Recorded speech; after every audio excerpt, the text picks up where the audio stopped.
Good afternoon, and thank you all so much for getting back to the auditorium on time. We really do appreciate it. I hope you've all caffeinated yourselves and had a chance to get some lunch. We now have an opportunity to have what I think is going to be a fascinating, they call it fireside chat, but just a relaxed, informal conversation over the next half an hour or so with a very special guest. So please do give a very warm welcome to Jim Kim, everybody. Jim Kim. Now, I'm sure many of you are very familiar with Jim from his time as president of the World Bank. He served almost 7 years from 2012 as president of the World Bank. Before that, he had an extraordinarily distinguished career in American university life. He was president of Dartmouth College in the much vaunted Ivy League. He was also chair of the Department of Global Health at Harvard Medical School. And I think it's fair to say, Jim, as we set out on a conversation which is actually, I think as we develop it, going to spend a lot of time thinking about mental health and about what is happening to young people around the world today. I actually don't want to start there. I want to start with a bit of a backstory. I always associate with public health policy, a real commitment to tackling the most serious diseases that have confronted the world in recent years, thinking of HIV, malaria, all the work you've done both in academia and at the World Bank on combating those diseases. So talk me through the evolution of your sort of thinking and your approach to the biggest global healthcare challenges. Well, Steve, thank you. It's an honor to be with you, and it's a great honor to be here. Thank you so much for the welcome. So I was originally trained as a medical doctor and an infectious disease doctor. Also, I'm an anthropologist, and so many years ago, in 1987, we started an organization called Partners in Health. A colleague of mine, Paul Farmer, who tragically passed away a few years ago, we built this organization, and now it's very large, $300 million a year organization. But our commitment was always to provide the best possible quality of care in some of the poorest settings. We started in Haiti, and in Haiti, we did things that no one thought we could do. We began treating HIV, we began treating even drug-resistant forms of tuberculosis. And so what we took to the world was a sense that don't say that you can't do this, especially if you've never tried, which was what the reigning policy was. You can't treat HIV, you can't treat multi-drug resistant TB. And so we had some victories. We were able to convince the World Health Organization and other funding agencies to actually tackle these crises. And so I was thinking back to the number of epidemics that we've been through, the ones I've mentioned already, cholera, Ebola when I was at the bank, and that was really what I've done. But it was just in recent years that I've begun to realize that the thing that I missed, that I just didn't pay enough attention to, was really a global mental health crisis that's especially severe in Gen Z young people. So what awakened you up to that? So one experience was I was asked by the president of Korea to just help him with something. And so I started looking into the situation, and I realized that Korea is, I think, driven by a fundamental mental health crisis, what has to be called, in all honesty, demographic collapse. Highest suicide rates, highest elderly poverty rates, highest rates of suspected depression. This is all in OECD, lowest rates of treatment of mental illness, and all of it sort of condenses down into the lowest birth rates ever recorded in human history. So all of those phenomena you've just mentioned, they are phenomena that are exhibiting in younger people. Yeah. Yeah, and so what fundamentally do you think is going on in the sort of mental health, and let's start with Korea, in the mental health of younger people in Korea? Yeah. So One of the things that I then have been trying to understand is what is happening to Gen Z. There are lots of things that are specific to Korea. The Korean educational system is just frankly brutal. Tremendously long hours studying, incredibly competitive. There's so much attention. Children starting really at the age of about 13 go to school for 16 hours a day. So it's a Whoa, brutal. whoa, whoa. Yeah. Let's unpick this bit by bit. 16 hours a day of formal schooling. Yeah, so their school, the formal school that they go to runs from 7 in the morning until dinner time. And then afterwards they go to these special tutoring centers, and they stop at 11 with formal classwork at those tutoring sessions because it's against the law in Korea to go past 11 p.m. or else they would. I mean, the very fact the law allows them to be in a formal educational Exactly. setting for 16 hours sounds frankly abusive. Yeah. I mean, would you, as a renowned global public health expert, would you agree? Well, I think the situation has been absolutely brutal. And young people now call Korea Hell Joseon, meaning literally, hell on earth, right? So and you hear young people say, why would I get married? Why would I have children and subject them to this really difficult situation? So that was the beginning of it. But then I started saying, so what is going on in mental health globally? And I met a gentleman named Tom Insel, who used to be the head of the National Institute for Mental Health, a great scientist who wrote a book that was essentially a mea culpa, saying, my God, I spent so much time focusing on the science of mental health, I forgot, and I didn't understand that there was a huge mental health crisis. And he talks about the fact that there's so much better treatments for mental health, but people just aren't getting them. Even in the United States, where there are more than 700 million mental health visits every year, if you ask anybody who has a problem with a child, for example, depressed and even feeling suicidal, it's very difficult to get appointments. So the lack of our ability to respond to the mental health needs of any population, from the richest to the poorest countries, is just something I didn't understand. And my work in other areas of public health made me think that, oh, well,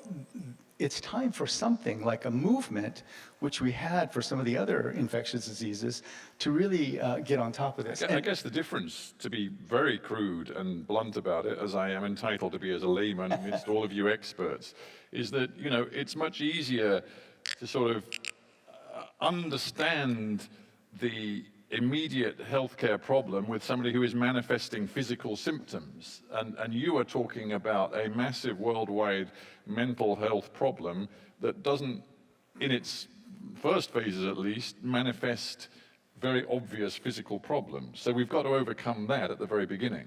Well, so one of the things, in fact, a former student of mine who's now the current Surgeon General of the United States has focused on the actual physical manifestations of loneliness, for example. So if you answer, yes, I'm lonely, on a survey question, that reduces your life expectancy, the equivalent amount of smoking 15 cigarettes a day.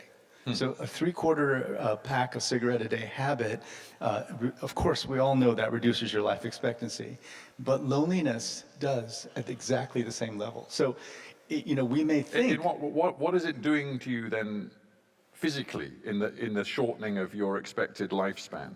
So there are many paths there, and so of course, depression, loneliness is the reason people get depressed. People don't.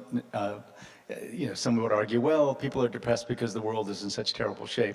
But it turns out that going through difficult times together with everyone else is often not the cause of depression. It's feeling alone and isolated that's the cause of depression. And of course, depression is a huge risk factor for suicide. Right? And the depression and anxiety are the leading causes of everything from the very alarming rise in childhood suicides in many places in the world, but also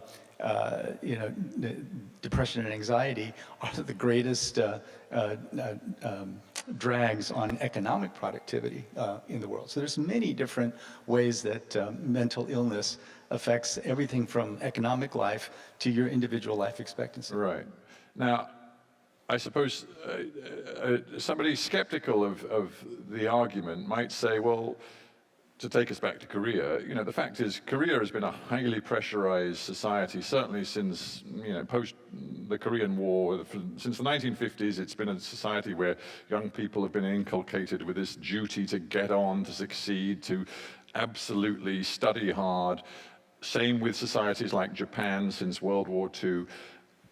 But we are talking about Gen Z in particular, the most recent generation of young adults.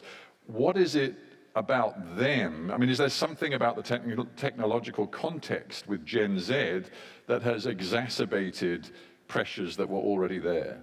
Yeah, this is one of the issues that I was really looking into, and I was frankly personally shocked at how the rise in anxiety and depression among young people has been so dramatic, and it started right in 2010.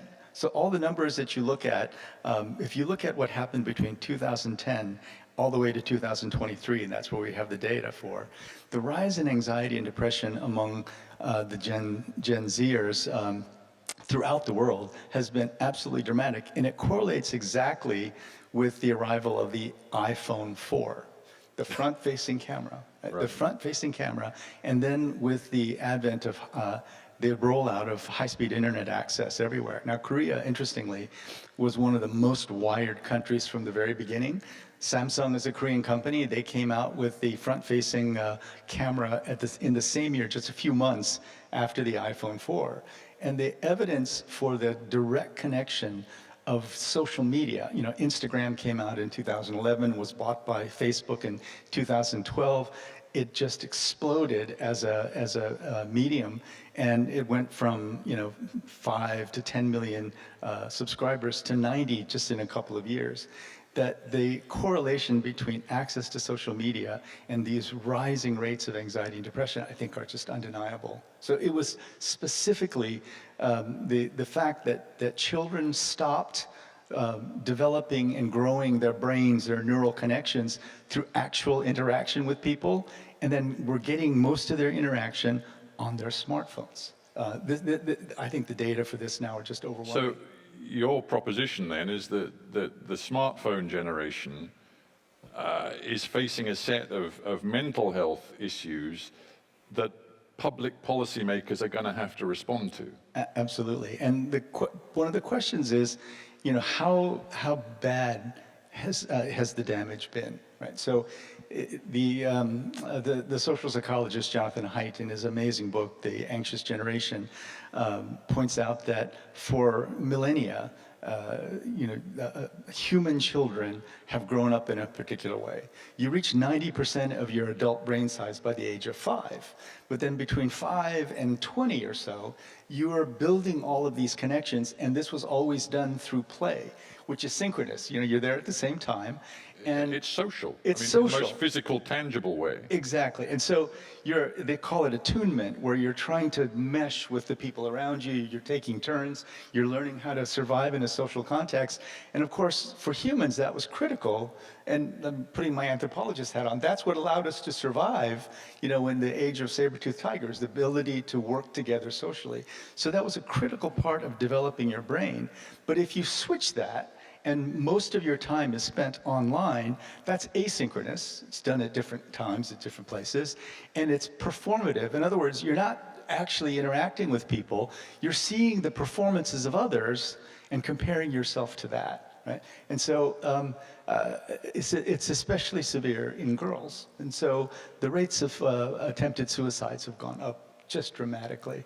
And there are now many experiments where they have outlawed smartphones in schools, and immediately anxiety and depression levels go down. Measurable declines happen. Well, I wanted to ask you about that, because you mentioned Jonathan Haidt, and he says that both parents, as families, individual families, but also governments as public policy makers across society, they have to step up to the plate. They have to understand what, the smartphone is doing to young brains, and they have to be much more proactive about controlling, by law if necessary, at what age you get a smartphone, at what age you're allowed onto social media sites, at what age a school should open up the space to using a phone, i.e. should schools prohibit use of phones. So again, as a renowned public policy maker, what is your view on what both parents and the law should be doing? So let me start with a confession. So maybe a year and a half ago, my 15-year-old son needed a new phone because he had, and I knew that my wife was always giving him the oldest, slowest phones so that he would stay off media. But I went and I actually bought him a smartphone, and she called us and said, okay, go take it back. He's getting a flip phone. Really? And I kind of didn't get it, and then it was only after that that I started reading all this stuff. I was going to say, had you not read Jonathan Haidt? I had not read him. And so I'm very grateful to her because she made absolutely the right call. But his friends all made fun of him. They said, his name is Nico. They said, Nico, you're the only one who we know who is going backwards in technology. So he said, what are you going to do next? Like send smoke signals from your house? Yeah. But he now is a little bit proud of it, right? That he only has a flip phone. And that really was the difference, going from flip phones where you had limited ability to check things out to these, these smartphones that are just absorbing so much of young people's attention. So, it's very much relatable to there. And I think that's the Kim family. But what about governments? Do you think, your government in the United States, that other governments around the world absolutely should be and have the capacity absolutely to limit smartphone access to children and adolescents? Well, I think that all schools should ban smartphones in the classroom. I mean, there's this really fascinating study where they did, they studied college students, and there were 3 arms. One group had to leave their phone in the backpack in another room. Another could put their phone in their pocket, but it had to stay in their pocket. And then a third group could leave the smartphone on the desk. And so they did these tests of intellectual fluidity. They had people solving mathematical problems while memorizing, a bunch of letters that they gave them. And so the ones who left their smartphones outside did the best. The ones who had the smartphones on their desk did much worse, and the ones who had it in their pocket were in the middle. Now, that study hasn't been replicated completely yet, but it was so striking to me that even having it in your pocket, right, affected you. So I think all schools should ban smartphones during the school day at least, and go further if you can. Right now in the United States, there's a law that says that you can't register on a social media network until you're 13, but there's no requirement for verification. So it's very easy. Which brings me to my next question. We're talking about what parents need to know and do. We're talking about the responsibilities that public policymakers and government has. What we haven't talked about yet is the huge worldwide tech corporations with their enormous power and influence who thrive on the, I'm going to use this word, addiction of young people to social media platforms. I mean, and I'm very mindful that in your country, the United States of America, arguably one of, if not the world's most powerful tech titans, stroke powerful men, period, in the world, Elon Musk, is now intimately engaged with the president-elect Donald Trump. So are you saying that these vast tech corporations that are so powerful in the world today need to be constrained in new ways? And is that conceivably going to happen given what we see in the United States right now? Well, look, I think it's going to be very difficult. But I think that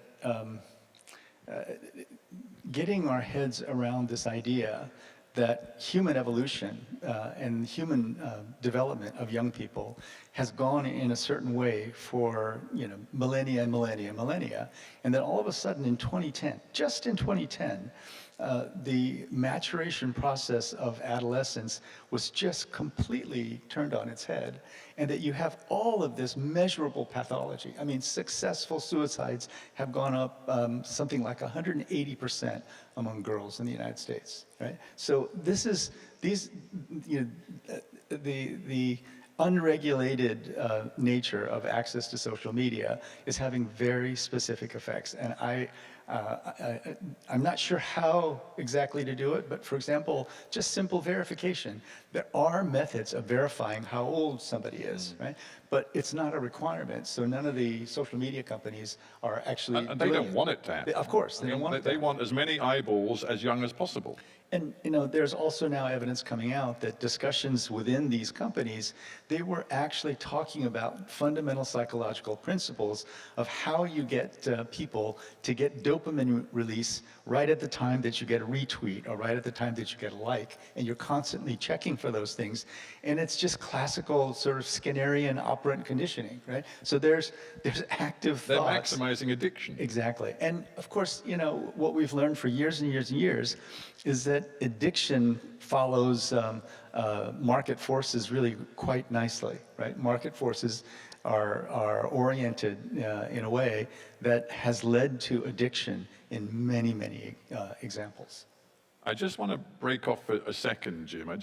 I'm very mindful that we've got an audience here, a wonderful audience from all over the world. That's one thing WISH does. It brings people together to talk about public healthcare issues from all over the world. When Jim talks about this sort of defining element of the smartphone, its impact upon young people, and one can trace it almost literally, Jim says, to a year 2010 when the new generation of smartphones really took off. Does this ring bells with people? Just raise your hand if you feel in your own personal life and in the life of your society, your culture, whether you feel that there is clear evidence that young people's minds and brain development is being affected by this technology that we all are now so familiar with. Hands up if you do feel this resonates. I mean, a lot of hands, most hands are going up, so I guess that's sort of the message. The really remarkable thing is that among people 50 and older, anxiety and depression really didn't go up at all in the period 2010 to 2020. I mean, among the millennials, you would expect, because some people have argued that it was the economic crisis of 2008, 2009, yeah. And then what you'd expect is that because after that, there was the most prosperous time of job creation, unemployment levels were the lowest, you'd expect that the rising level of anxiety among Gen Zers would go down. Yeah. And it did in other groups, but not in Gen Zers, because again, there's no sort of genetic evidence that that's what happened, but it just seems now patently obvious that that's what it was. And I'm a user myself. I'm sure you are too, Stephen. A user, even the word itself is, with its hints of addictive behavior, it's a word which has a resonance. But it's different because when I grew up, we went outside and played in the street. And this is another thing that Jonathan Haidt talks about, that unstructured play that the parents, especially in like middle class, upper middle class communities, are incredibly controlling in terms of people's ability to just go out on the street and play. You mean overprotective? Overprotective in terms of direct, unstructured play, and vastly underprotective in terms of their access to social media. They're getting it all wrong, where they're assessing the risk. Exactly opposite of what's supposed to be what we should be doing. That's really interesting. Okay, I want to take you back. You said the president of Korea reached out to you and he wanted to discuss with you what he plainly saw as a crisis in his country. And one of the key elements of the crisis was demographic collapse. I mean, the country's birth rate falling off a cliff. And you are directly linking it to some of these issues about mental health and about, I suppose one could say, happiness, which you see playing out in Korea. But here's a question for you. I don't know if it's entirely true, but I would dare say that a country like France in Western Europe is as well connected and has as many young people using their smartphones as Korea does, right?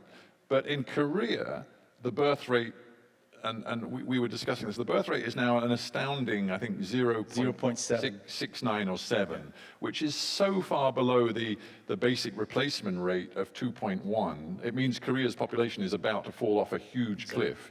But France, I think when I last looked, the population, the birth rate was around 2.2 or 2.3. It's lower than that. It's 1.6 now. Oh, is it? Yeah, oh, well, it's gone down. But anyway, it's when more than... when it went from 1.8 to 1.6, President Macron stopped all the televisions and went on national television saying, hey, we've got a problem. It's gone from 1.8 to 1.6, right? So, and what is it in the U.S.? In the U.S., I think it depends on the population, right? I think it's around 1.3, 1.4, but we have a lot of immigration, right? And yeah, so, you do. But okay, but just as still, my point isn't quite as strong as I hoped it would be, because France's birth rate's gone down. But nonetheless, France's birth rate is still more than twice as high as South Korea's. Both are highly industrialized societies, both are high intensity societies when it comes to the expectations on their children. So explain to me why the birth rate isn't falling off quite the same cliff in France as it is in South Korea. So, again, there's been no definitive studies done on this. We're just about ready to start a commission to look at what's going on in Korea with, groups like the National Academy of Medicine in the United States. But my guess is this. Korea is famous for having the earliest universal access to high-speed internet access. It had the best connectivity of any country in the world. It was more digitized than any country in the world. So young people were on social media. Everyone had their Samsung smartphones early on, starting at 10. And so I think among the most disturbing pieces of data I've seen are going back, I think the study was back to 2006, the suicide rate among elementary school children went up fivefold. Fivefold increase in elementary school. So I think it's social media. I think it's also the brutal education system. And so last year, the Wall Street Journal reported that it's the first time that they've ever measured this anywhere, but the number of pet strollers sold in Korea was more than the number of baby strollers. And so the young people are used to this asynchronous, misattuned, being influenced by influencers, and they're kind of not good at actually interacting with each other, which doesn't bode well for a high marriage rate. Now, Italy had a plummeting birth rate, but something happened, and the number of out-of-wedlock births went up. Right? That is not going to happen in Korea, China, and Japan, because you trace your lineage through the father, right? So out-of-wedlock births is probably not going to help. There are so many other ways of trying to get the birth rate up, but at 0.7, just to give you a sense for how bad that is, for when I was born, 1959, population of 25 million people, there were 1 million births. Last year, population, it's 53 million, more than double when I was born, 200,000 births, right? So it is imminent. What's going to happen? What's going to happen to that society? I don't know, but I think the first thing is just to bring people's attention to it. I keep, you may remember, Stephen, during the Asian economic crisis, there was, the Korea went through a terrible time. But when the call was made, we are in a severe crisis, Korean people got together and literally gave over their gold. They gave their gold to the finance ministry, and 3.5 million people just donated their supplies, their rings, their watches, anything gold. And it was $2.3 billion worth of gold. Wow. And it actually reduced the time it took them to pay back their IMF and World Bank loans. And so it was a singular, never before seen in history, act of solidarity in the population. It's going to require something like that for Korea to get back on track. And before we end, I want to sort of globalize the conversation, because so far we've basically focused much of our specific talk on rich and industrialized countries, whether it be the US, France, South Korea, whatever. But can people in the room who are from the global south and from the middle income and less developed countries, can they sit comfortable and think, well, the sort of, the crisis engendered by this sort of rollout of smartphone technology and its impact on young people and its impact ultimately on both mental health and potentially on demographics as well, we can sit comfortable because that's not going to happen to our societies. Can they rest easy or not? I don't think so. But, so I'm also working with Partners in Health on mental health in developing countries. And we have a chance to build mental health systems that could be so much more effective. I mean, there are wonderful innovations, like friendship benches in Zimbabwe, where grannies are taught cognitive behavioral therapy and sit on a bench and invite people to come and sit with them. And the outcomes are so much better. My good friend, Vikram Patel, has taught cognitive behavioral therapy to illiterate village women in India, and rates of anxiety and depression have gone down. So in developing countries, I guess my point is that smartphone technologies are worldwide. It's not quite now. there, right? But it's not quite there. And so I think if the people in developing countries can get out ahead of this and start using some of these low-tech but really effective ways of getting cognitive behavioral therapy, especially, cognitive behavioral therapy is wonderful for the treatment of precisely the anxiety and depression that young people have. If we can get this out there and have community health workers trained in these kind of techniques, then I think that developing countries have a chance to really curtail some of the worst impacts of smartphones.